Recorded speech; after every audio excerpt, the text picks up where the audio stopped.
detener demasiado en el lazo de control digital. Este es un lazo de control simplificado. ¿Qué es lo que está faltando de lo que vimos la semana pasada del lazo realimentado? El sensor. O sea, nosotros acá dibujábamos un bloque que era el sensor. En realidad a veces, y también estaría faltando acá, otro bloque que representa el elemento de acción final, la acción que corrige sobre el proceso. Pero muchas veces en este bloque proceso se incorporan como entrada el elemento de acción final y también el sensor. Es decir, que la señal que vamos a transmitir acá es directamente la salida del sensor. Por eso es que esto es un esquema de un lazo realimentado simplificado respecto de lo que vimos la semana pasada, simplemente porque absorbe aquí la válvula y el sensor. ¿Qué es lo que pasa con nuestro controlador? Que todavía no lo hemos visto, pero se acuerdan que yo les había comentado que en el controlador el algoritmo que resolvía cuánto va a corregir la válvula, es decir, la válvula sobre el proceso, era un algoritmo P más I más D. Eso sí lo vimos, ¿no es cierto? Vamos a dibujar el lazo como lo habíamos hecho la semana pasada. La función del controlador. ¿Tienen que prender las luces, chicos, o está bien así? La válvula o elemento de acción final, el proceso, el sensor,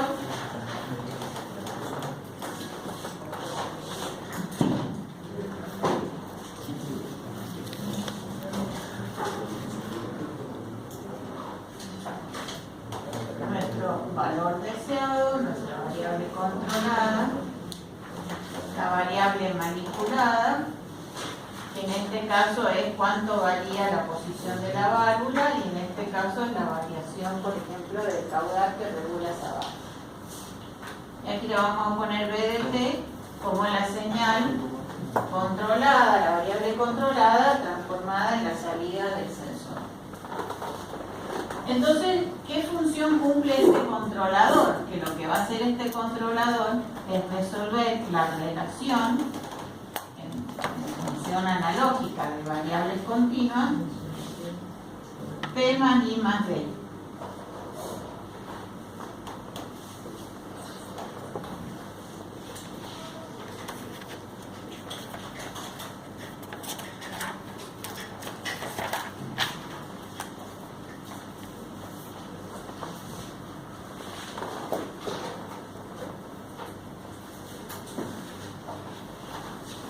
Proporcional al error, proporcional a la integral del error y proporcional a la derivada del error. Por eso el algoritmo P más I más D.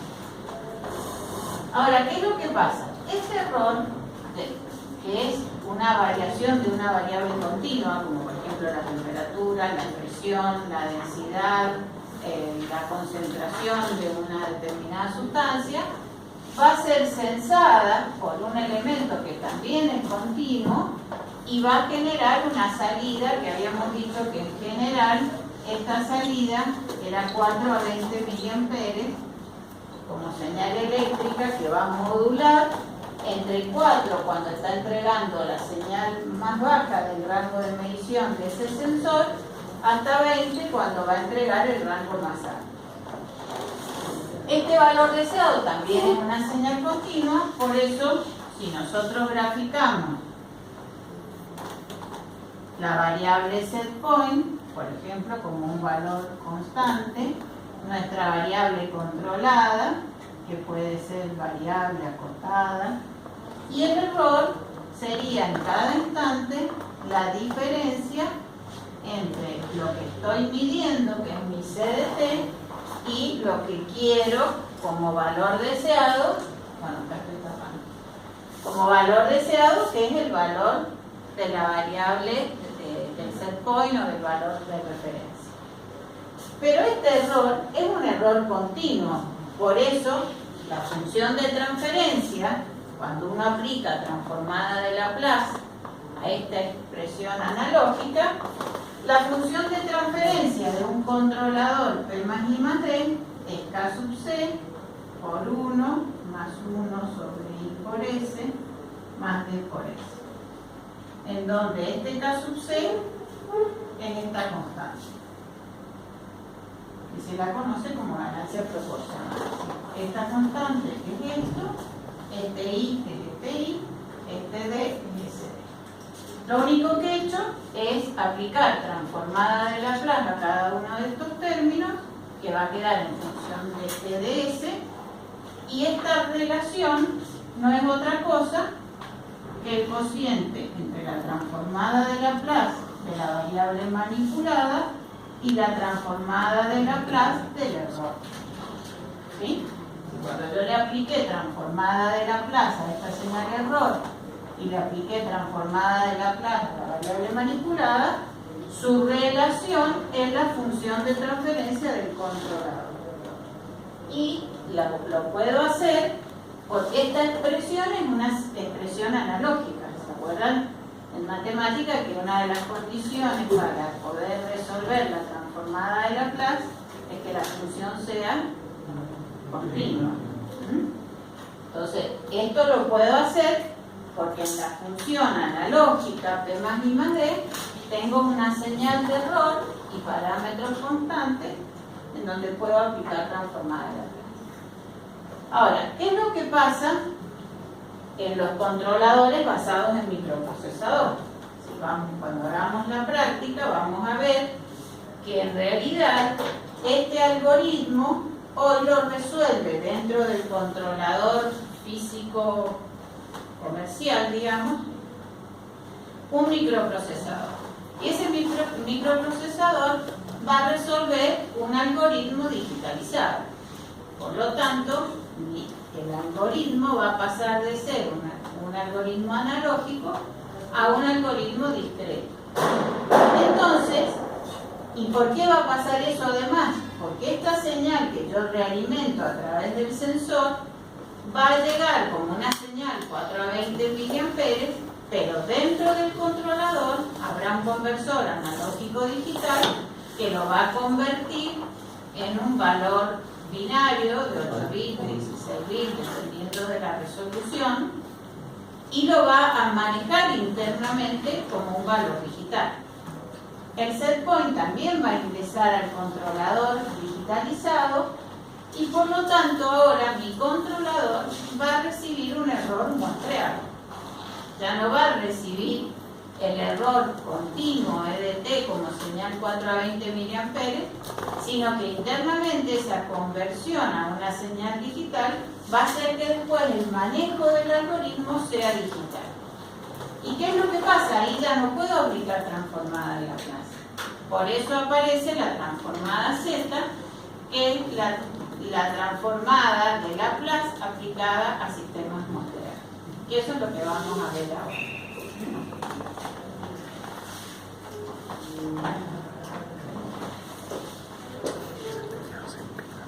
Acá está más o menos desarrollado lo que es un lazo de control basado en microprocesador. El controlador PID en realidad es todo esto. ¿Se acuerdan que yo les decía la semana pasada que el controlador, por más que uno lo separa en este comparador y en esta función de transferencia, en realidad el controlador es esto. El error no se resuelve fuera del controlador, sino que realmente el mismo controlador tiene como entrada el valor asignado al setpoint y el valor de medición CDT. Por lo tanto, por eso aquí les señalo que el controlador en realidad es todo esto. La medición, que puede ser analógica o a través de un transmisor digital, va a llegar al controlador, se va a comparar con el setpoint y el error, en este caso, va a ser convertido a una señal digital discreta. Por eso ahí aparece el conversor analógico digital, el microprocesador que ahora va a resolver la función de transferencia de Z, la señal discreta debe transformarse nuevamente en una señal analógica, por eso acá aparece el conversor digital analógico, para manejar en forma analógica el elemento de acción final o elemento de conversión. Este reloj, ¿para qué aparece? Para generar el tiempo de muestreo, el tiempo reloj que va a manejar la discretización de la variable.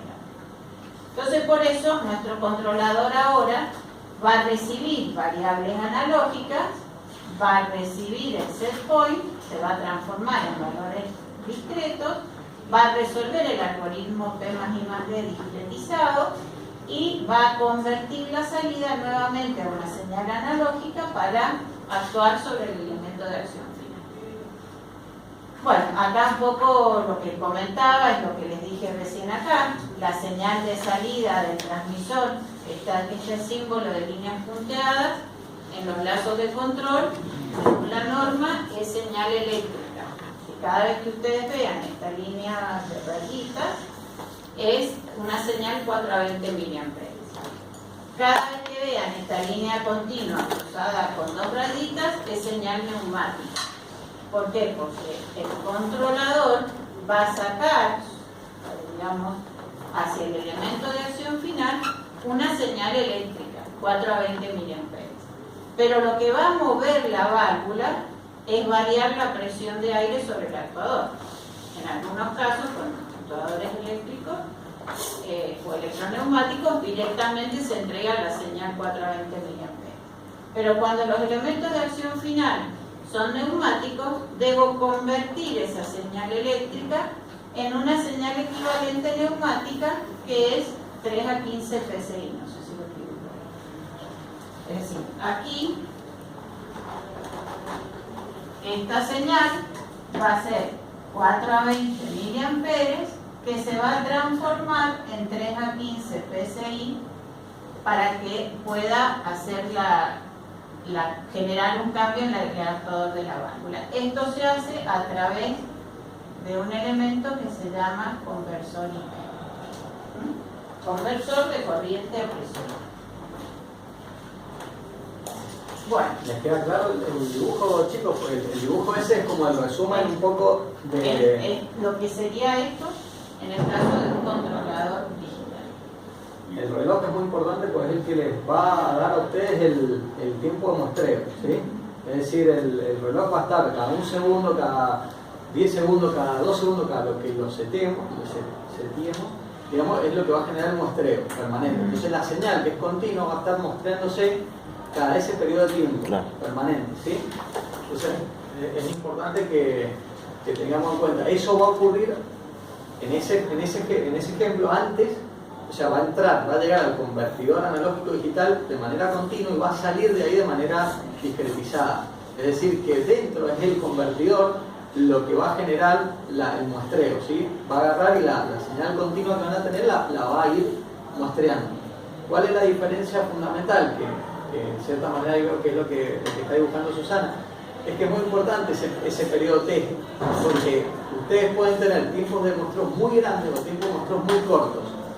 ¿Y cuál es la diferencia? Que si el tiempo de muestreo es muy grande, cada una de esas barras que está dibujando ahí Susana va a ir dando información, pero cada vez más separada de la línea real, digamos, analógica que viene a la entrada del convertidor. Cuando el muestreo es muy chiquito, las barras se enciman una a otra, entonces es como si nosotros tuviéramos casi la misma señal analógica discretizada o muestreada de manera inmediata. Entonces como si quedara la misma señal dibujada con los bastoncitos uno al lado del otro, ¿se entiende? Si el tiempo de muestreo es más grande, digamos, la precisión se pierde. Por ende, eso implica también que hay parte de una información que se pierde. ¿Sí? Es esto que estamos. Ahí la variable cambió, buscó variaciones y yo solo vi ese punto y ese punto. Por eso el tiempo de muestreo depende de las velocidades de respuesta del proceso. El SPS es el set point, que acá lo ha dibujado, es este mismo set point. En general nosotros usamos RDT por referencia, pero a veces se usa set point, que también es es lo mismo. Tengan en El cuenta valor que deseado o el allá abajo el set point, digamos, se ha colocado de manera digital y está comparando directamente con la señal analógica que ya se discretizó, ¿sí? Entonces, la diferencia, que ahora estamos hablando de una diferencia discreta, es lo que entra al controlador PID. Claro, esto ¿sí? es correcto porque en realidad el set point uno lo ingresa, ya lo vamos a ver la semana que viene cuando vayamos a hacer la práctica, uno lo ingresa directamente como dentro del menú del controlador, es decir, que el controlador es verdad que ya lo recibe digital.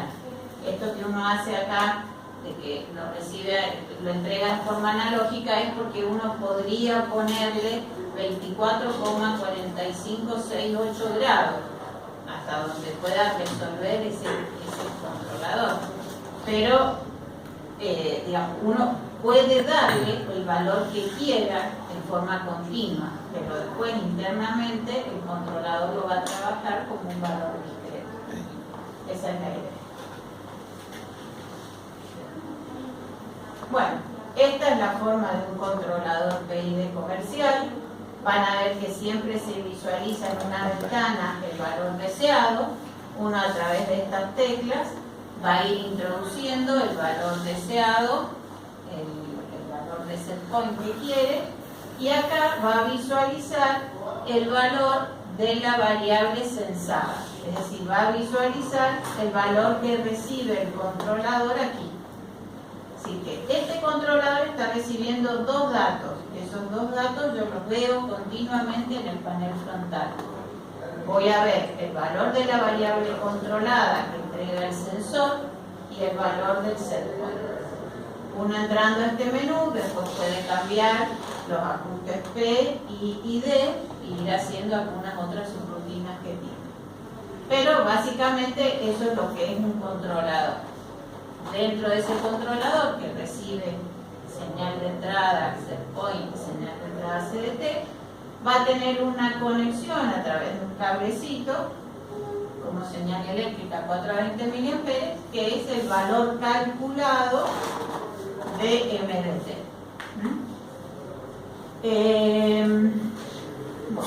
Todo esto lo vamos a ver.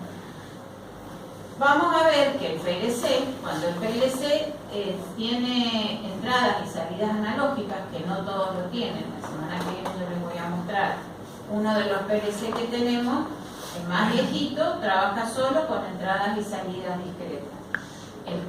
Los más nuevos tienen módulos de entrada y salida analógica que lo único que hacen es esto que yo les puse acá: recibir señales en 0 a 10 voltios, en 4 a 20 miliamperes, en 0 a 5 voltios y transformarlas internamente en un valor digital.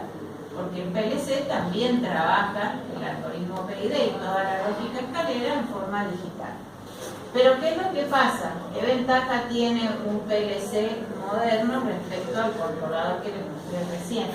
Que podría llegar a resolver 16 P más I más D. ¿Por qué? Porque es software. Es decir, dentro del programa que yo puedo construir, que yo puedo cargarle al PLC, yo puedo diseñar hasta 16 lazos de control PID como este. Y lo que voy a ver en la parte de configuración del PLC es lo mismo que vimos recién. Un valor de consigna, que es nuestro valor deseado, que va a venir de algún elemento que yo defina. Puede venir de un potenciómetro, puede venir de un sistema SCADA, puede venir de algún lado, pero alguien le debe asignar a ese controlador cuál va a ser el valor deseado. Va a recibir otra entrada que es la variable controlada, es esta misma, que va a venir desde el módulo de entradas analógicas. Va a resolver el algoritmo PID. Fíjense que los tres parámetros que tenemos que ajustarle son estos tres mismos parámetros que definimos ahí. Y va a generar una salida que va a pasar de digital a analógica y va a manejar algún elemento de acción final que a través de un módulo de salidas analógicas se va a convertir en una señal 4 a 20 miliamperes, 0 a 5 voltios, 0 a 10 voltios. Esto, aquí adentro hay una resolución digitalizada del algoritmo P más I más D. Bueno. Entonces ahora vamos a ir a ver cómo es este tema de la transformada C